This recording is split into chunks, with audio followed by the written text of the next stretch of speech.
Thanks for tuning in today. I'm Dr. Nick, the Incrementalist.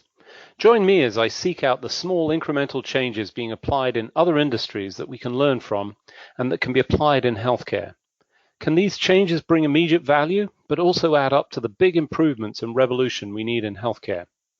Come along with me to explore the possibilities.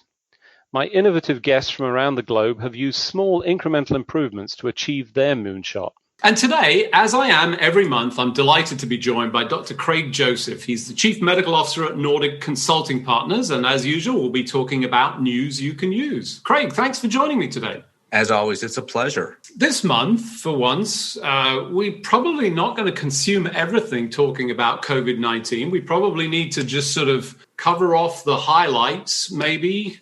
There's been lots of talk about variants. Certainly tremendous talk about vaccination. I saw we were reaching somewhere of the order of 1.5, 2 million a day, which gets us at the rate. It feels like things are looking up and looking good around the pandemic. What's your thoughts? I always like to be pessimistic. And that's why I like hanging around with you. Yeah, Mr. Fun. No, I agree with you. The feeling, the vibe is certainly going in the right direction for sure.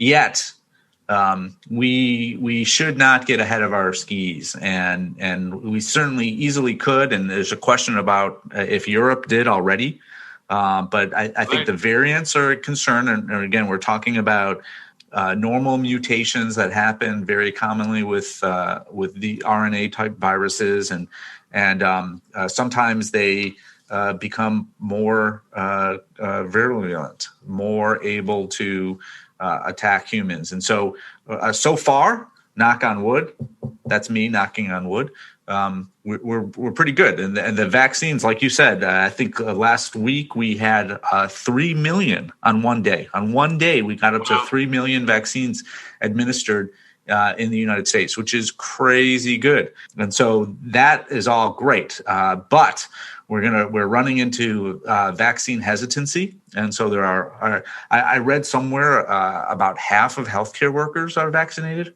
or a little less than half at this point, which seems crazy to me. Right. And that can't be because it's not available. That is simply because they don't want it.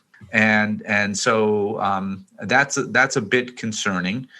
But otherwise, I am with you. I feel good, but I'm trying again just not to get ahead of ourselves and just make sure that we know we still have some place to go. It's so easy to wear a mask when you're around other people. And so I think if we can just remember to try to wear a mask and to stay 6 feet away from others, or as we quickly pass them in the grocery store, that will go a long way. And of course, we want to get everyone vaccinated with one of the 3, maybe even in the future 4 vaccines that are available in the United States.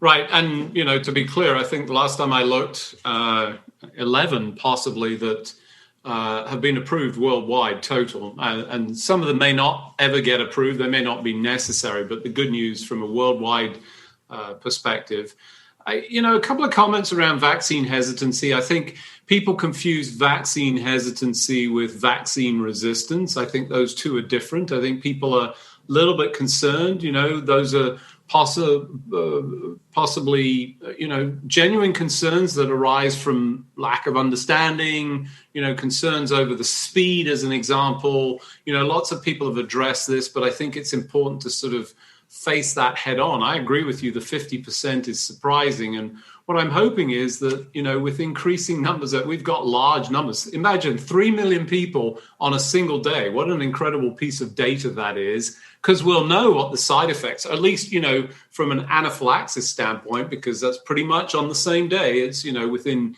short order. So how many anaphylaxis did we get out of that? Well, we know that it's a very low rate. I'm sure there were probably some, but it remains at the level we expect. And, hopefully that's going to continue to sort of add in and reduce that.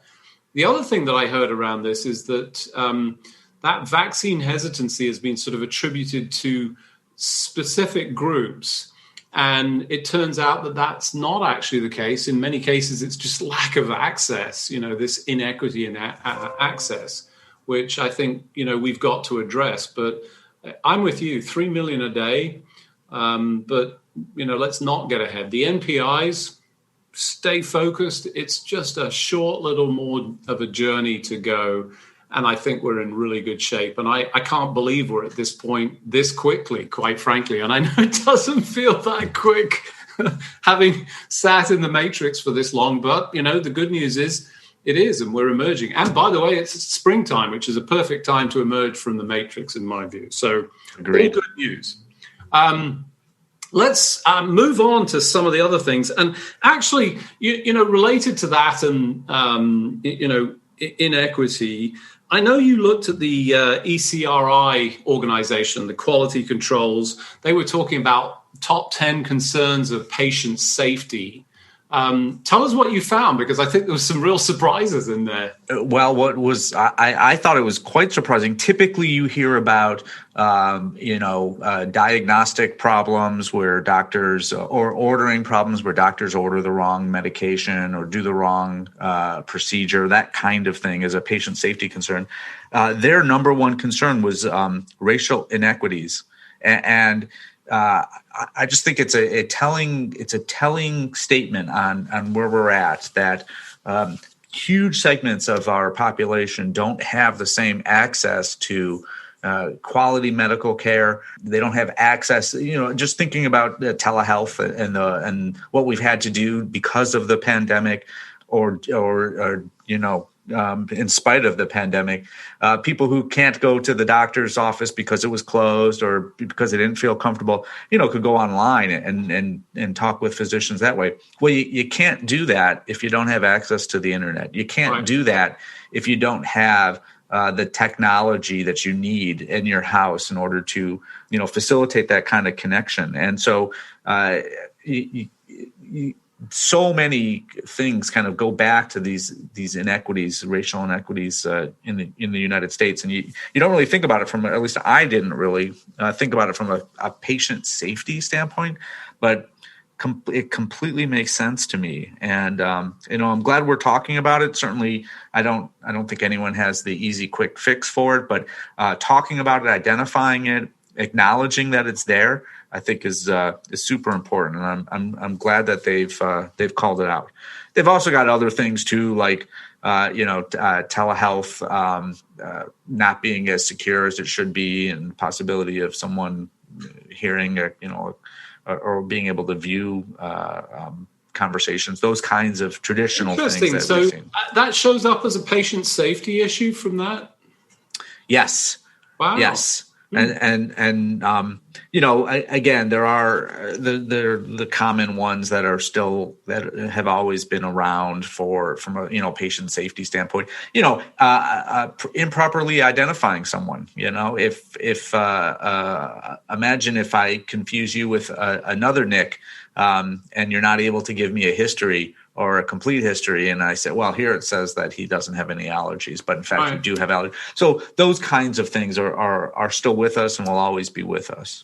Interesting. I agree with you on the inequity. I think another one of the, and I'm always hesitant to use the term silver linings and COVID-19, but, it's amplified that fact and allowed us to sort of focus and, as you point out, start talking about and elevate that to the surface and say, how do we deal with that? What do we do? And, you bring up the things that don't always occur to me. I had a really interesting experience when I was doing my HIPAA training for the, 5,000th time for my vaccine volunteering for the medical corps here in my state. And one of the things was privacy, and, we were talking about it, and somebody said, well, we try to allow for the transmission of that information at the table. And there's, multiple tables, and people can overhear. So, date of birth, name, those are all personal identifier, PHI. So somebody on the call said, well, gosh, actually what we do is we write it down and ask them to put the information so they don't have to say it. And I thought, wow, that's a great idea. And almost immediately somebody came on and said, well, it's a great idea, but it has the unintended consequence of precluding people that can't read or write, so they have not just health literacy, but literacy challenges. And there's a troubling number of folks. And suddenly you've created a barrier that you didn't know. I mean, it's unintentional. And I think that's the point that I like to get across is a lot of these actions are not intentional. This is not a deliberate attempt. Sometimes it is. I accept that may have been the case. But I think most people start out with the best intentions. And it's understanding from the perspective of the individual that has a different lens and a different set of experiences that you don't necessarily understand. And unless you walk in their shoes, how could you possibly? So broadest number of people to sort of look at those issues, I think, is the way that we start to address it. But good news. Now, moving on, price transparency, hot topic, right? Yeah, actually quite interesting. Within the last, I think, month, they went live with a new regulation from the federal government that said that hospitals have to put certain pricing information on their websites, make it publicly available, and they have to do so in a certain way, and so that files can be, looked at and then analyzed, so that the information can be consumed by third parties, so that they can compare apples to apples. And not only were hospitals or are hospitals required to provide that information online to anyone that's looking. It's not just their cash prices, but they also have to put on there what kind of deals the insurance companies are getting. So insurance company A pays X number of dollars for this procedure, and B pays X plus 2 times X, whatever it is. And so that was fascinating. And of course, many hospitals and organizations that represent them tried to prevent these rules from going into place, and gave rationale that it would not be competitive, it would actually be anti-competitive. Be that as it may, none of them worked, and so the rule went into place. And what a couple of newspapers have put out reports in the last couple of days saying a lot of hospitals, big hospitals, are simply either not making the information available or are making it difficult to find. And some of the things that they do are, of course, hiding it under 14 different clicks, right? Click here and then click there, and it's not obvious or intuitive. Many of them have put a code to make sure that Google and other bots which are going through and looking to index won't index those pages, which means that if you go to your typical search engine and say, show me hospital X charges, you will not find that page because it has not been indexed, which was, I didn't even know that was a thing. So that I thought that was interesting. Now, again, I was reading the newspaper article and it said practically every hospital that they contacted saying, hey, it looks like you're not allowing this to be indexed, which means it won't be found, which means you might be in violation. Within a couple of days, they were, that was a mistake. And they've fixed that problem now. So, but I do think it's interesting that the fine for not making this available is $300 a day, which may seem like a lot to you and me, but to large hospitals, it's not a big threat. And so really the threat comes from public shaming, and which is has been effective. So yeah, that information is going to be out there. Now the question is, once it becomes more freely available and hospitals are kind of getting with the program that they have to do this, here's my question to you. So what? The information's out there. What am my question really is, and this is a rhetorical question, I don't know the answer. What are people supposed to do with that information? Most of the time, and here's why I ask. Most of the time when my doctor says, I think you need to have an operation, or I want you to go get an opinion from this doctor or about this problem, this is the doctor I suggest you go see. She's the best around. Well, most of us, as long as that doctor takes our insurance, is going to go see that doctor. And if that doctor says, I think I want to do this procedure, you're going to need an operation or a test, and I do it at hospital C, that's where you're going to go most of the time. It's hard for me to imagine many people, and I know there are exceptions, and maybe you disagree. Hey, am I really going to, after this doctor said that, I got a referral to this doctor who says I need this operation, which they can only do at this hospital because that's where they do their operations.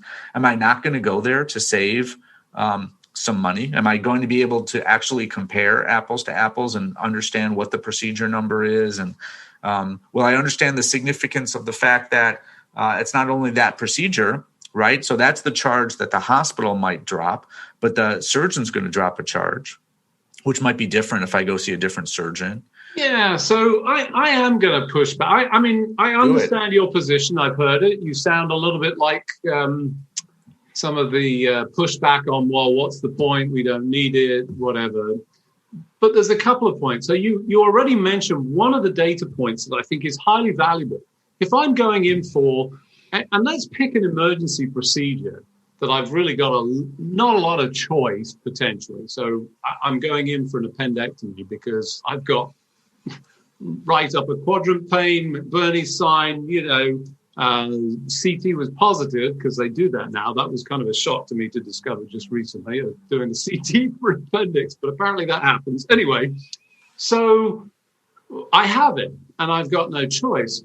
But if I go look at the charge master and I see that they charge insurance company A $6,000 and insurance company B $8,000 and whatever, my attitude to that is, well, I don't care what my insurance company is. If you can do it for that price for this insurance company, that's a negotiation point. Now, albeit I've received the services and my negotiation, but what I've found is that negotiation still exists when you start to fight because people are not keen on some of the potential bad press that results. There are some great organizations like Clear Costs and, certainly the New York Times and, folks that sort of try and address this where, there are outrageous charges. And I'll pick one. Personal experience. I had a COVID-19 test. Why did I do this? Well, it was coming into the holiday period. I had two family members returning from college who'd been in isolation. One actually, very low risk for a variety of reasons. Another, really substantially low risk. But through the abundance of caution, we decided that we should all be tested because we were coming together, and would be together for an extended period of time. And, the state says COVID tests are free. Well, a $395 bill shows up in my email that has been hounding me now for a month or two.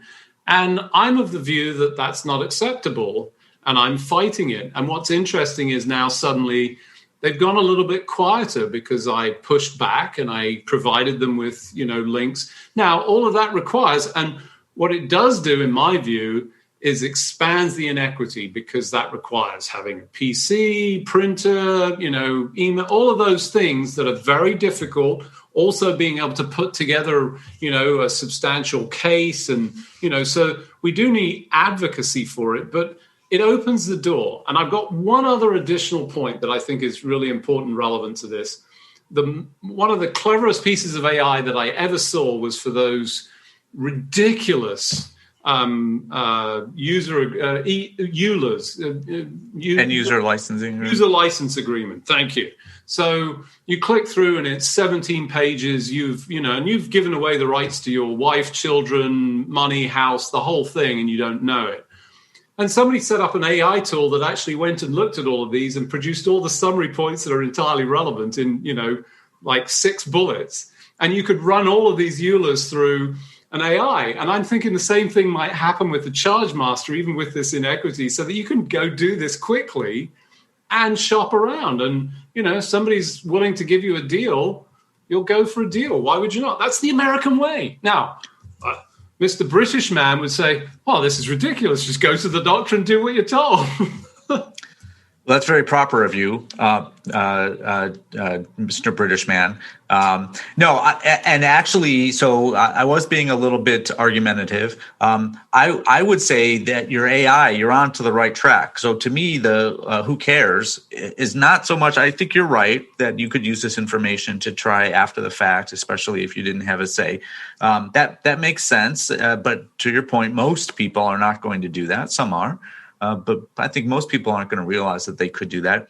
What I do think, though, is that third parties are going to start being able to really give actionable information, right? So is there going to be an app that I could go to with my insurance company or how independent thereof, where they are collecting this information, making it usable, saying, hey, maybe even reaching out to physicians. It looks like you're operating at hospital A. Did you realize your patients could pay half for most of the procedures that you do at hospital B? And maybe you should ask hospital A why that is. And that I'm going to say that a good RX for hospital charges. Exactly. Right? Exactly. Some third group of third party groups of companies that can take that information, make it helpful and actionable for folks, and then you got something. But right now, I think it's just a big, ugly mess.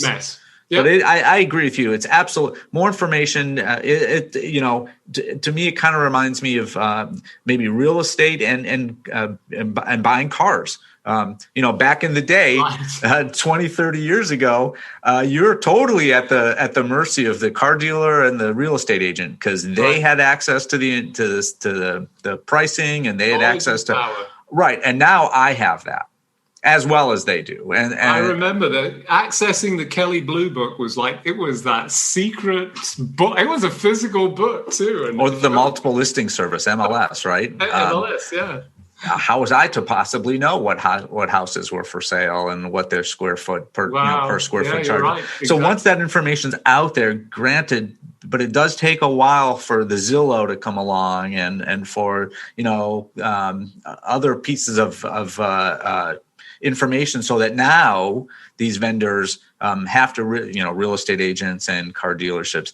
Now I have the same amount of information. So the value that they have to provide to me is far greater. And they still provide a service to some extent. But yeah, it does change the power dynamic. And so from that standpoint, 100% think you're right. But today I'm just like, I don't think I could use this information even.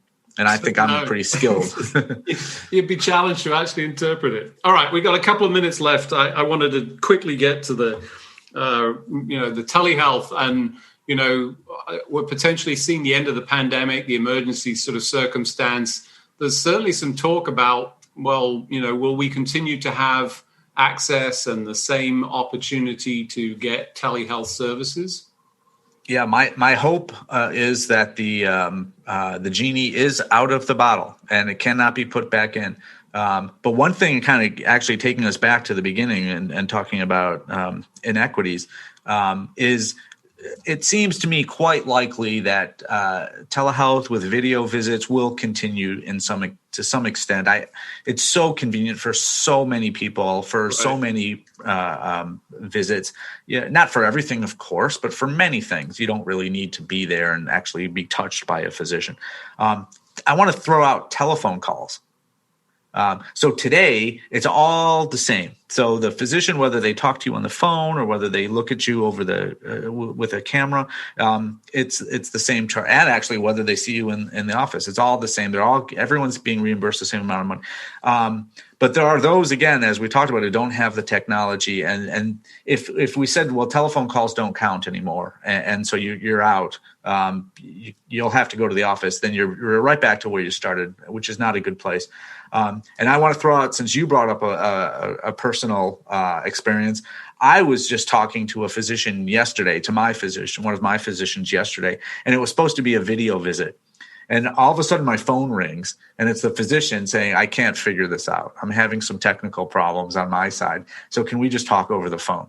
And that was perfectly acceptable. After I gave him some difficulties, just because I felt I was in a position to harass him a little bit. my fear is that if you take away the ability to do the telephone calls, things like that, he would not have been able to just call me, because then that would have been a free call. Like, that would have been free, and there's a lot of money at stake. That's not right. Yeah. And he would have probably rescheduled, and it would have been a pain in my butt and a pain in his butt. So yeah, I'm hopeful that we're able to keep all of these things, and as long as we document them well, and folks don't take advantage and lie and cheat, and by folks I mean doctors and health systems, then we can continue to have nice things, and these are nice things, and I hope we can keep them. 100% agree. Well, as usual, we've run out of time, unfortunately, but just remains for me to thank you for your insights, and look forward to catching up next month. Excellent. Thank you for having me. Thanks for joining me today. Do you have any better ideas, or have you found a small incremental change that's brought about a big improvement in your world? Let's continue the conversation on our hashtag, The Incrementalist, or share with me at Dr. Nick1 on Twitter. You can find more information about the show on our program page at healthcarenowradio.com, and tune in next time to hear my discussions with leaders and innovators from around the globe who've revolutionized their space by using small incremental improvements to achieve their moonshot. I'm Dr. Nick, the Incrementalist, and I'm starting a revolution through evolution.